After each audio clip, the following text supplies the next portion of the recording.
Halo semuanya, Assalamualaikum warahmatullahi wabarakatuh. Selamat malam. Kali ini saya akan mencoba mengangkat sebuah cerita mistis horor yang berjudul Kisah Seram Dua Hantu Perempuan di Sekolah. Seperti apa kisahnya? Sebut saja namanya Listia, nama panggilannya. Dewi Suli Setiawati, nama lengkapnya. Listia adalah seorang siswi kelas 10 yang baru 3 bulan terdaftar di salah satu SMA favorit di kota B. Tidak saya sebutkan kotanya. Listia yang terbilang siswi cerdas itu memiliki kegemaran fotografi. Sebab itu Listia menenteng kamera setiap pergi ke sekolah. Suatu hari, Listia lupa membawa kamera. Sebab itu, ketika menyaksikan kawan-kawannya yang tengah duduk berderet sewaktu istirahat di bangku taman di bawah naungan rimbun pohon flamboyan itu, Listia membidiknya dari jarak tertentu dengan kamera HP Androidnya. Jepret, jepret, jepret. 3 foto hasil jepretannya kemudian disimpan Listia ke galeri.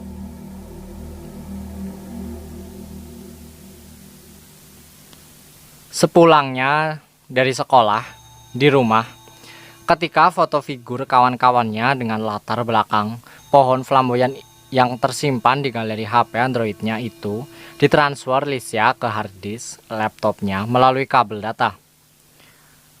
Bagai disambar petir musim kemarau, Listia terkejut saat menyaksikan foto ketiga. Foto yang menampakkan sosok perempuan berkerudung berwajah pucat yang tidak dikenalnya. Ia berdiri di belakang kawan-kawannya yang duduk berderet di bangku taman.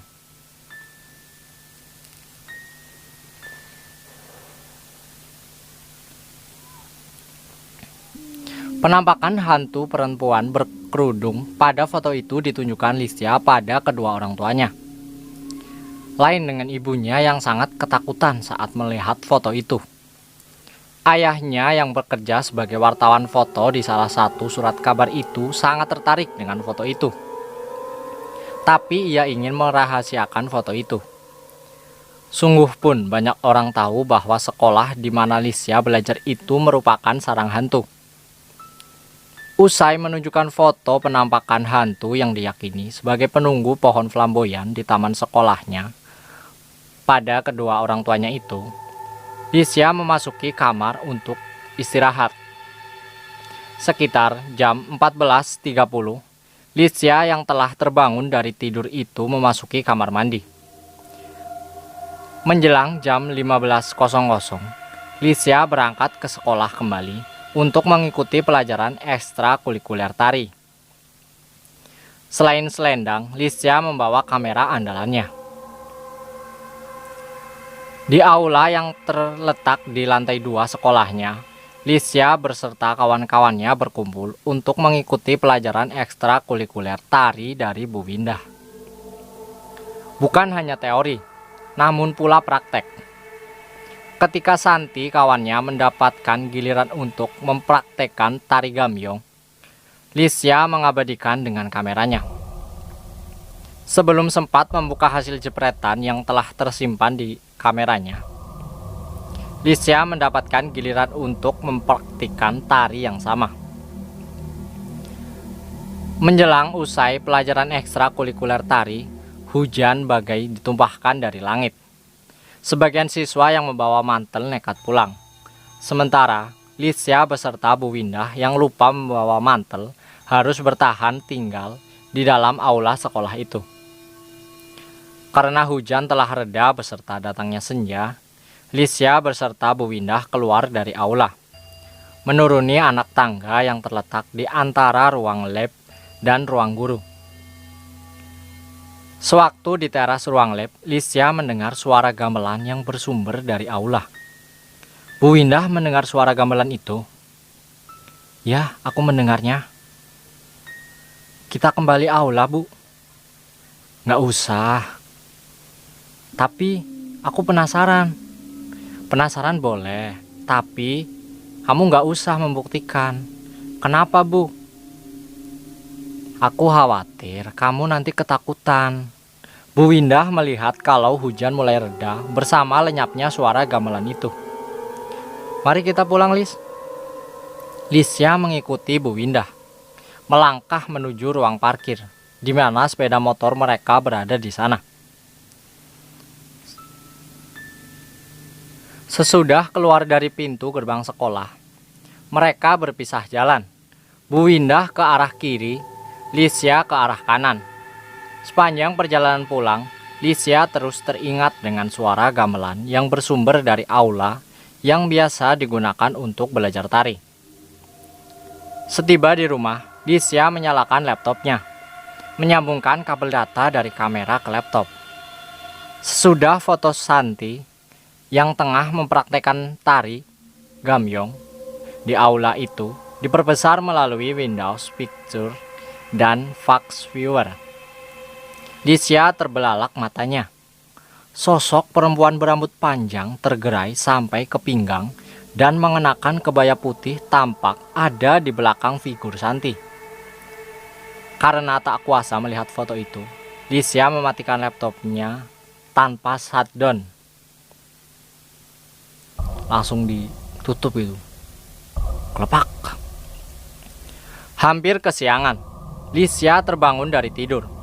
Lantaran semalam Lisya yang terus terbayangi wajah perempuan berkebaya putih itu tidak dapat tidur. Tanpa sarapan dan hanya membasuh wajah, tangan, serta kakinya, Lisya berangkat ke sekolah.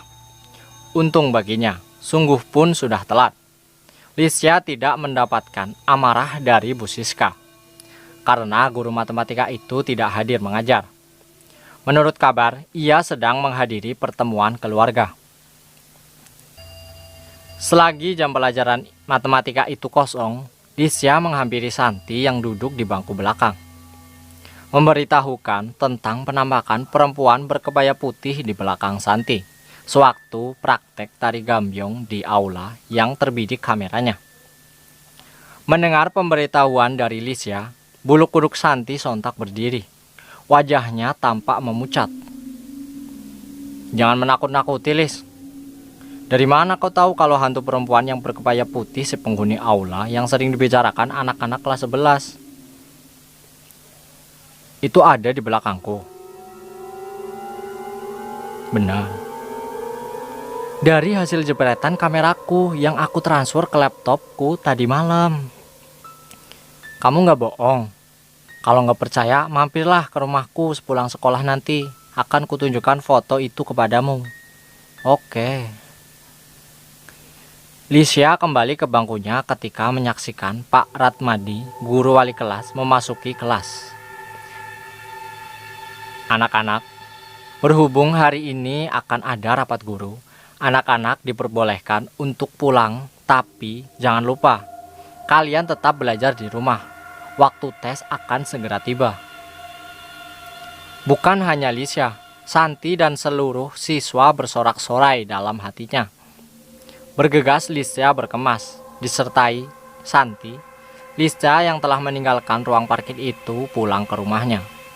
Sesampai di rumahnya, Lisya menunjukkan foto penampakan hantu perempuan berkebaya putih itu kepada Santi. Sesudah mengamati bahwa foto itu bukan hasil rekayasa, Santi mempercayai apa yang dikatakan Lisya sewaktu di sekolah. Memang benar adanya. Hari-hari berlalu. Lisya semakin penasaran dengan misteri yang menyelimuti sekolahnya. Lisya ingin mendapatkan jawaban yang pasti atas pertanyaan kenapa sekolahnya menjadi sarang hantu. Hingga suatu saat, Lisya pergi ke kampung yang berada di sekitar sekolahnya itu. Tepatnya di rumah Mbah Lasem, orang tertua di kampung itu. Apa maksud nak Lisya datang ke gubukku? Tanya si kakek Lasem. Begini, Mbah. Beberapa hari lalu, aku mengambil gambar kawan-kawanku yang duduk di taman di bawah pohon flamboyan. Ternyata pada foto itu, nampak sosok perempuan berkerudung. Selain itu, sewaktu aku mengambil gambar kawanku yang tengah praktek menari gambyong di aula sekolah, muncul penampakan perempuan berkebaya putih dengan rambut tergerai sampai ke pinggang. Lantas yang aku tanyakan, Mbah, sesungguhnya misteri apa yang tersimpan di sekolahku itu? Hehehe. Mbah Lasem tertawa kecil hingga gigi-giginya yang ompong tampak di mata Lisya. Begini nak, sebelum bangunan sekolahmu itu dibangun, telah berdiri bangunan rumah milik seseorang yang bernama Pak Dargo, juragan sapi yang sangat kaya. Pak Dargo memiliki 2 orang istri. Istri pertamanya bernama Lastini, seorang pesinden wayang yang selalu mengenakan kerudung saat nyinden.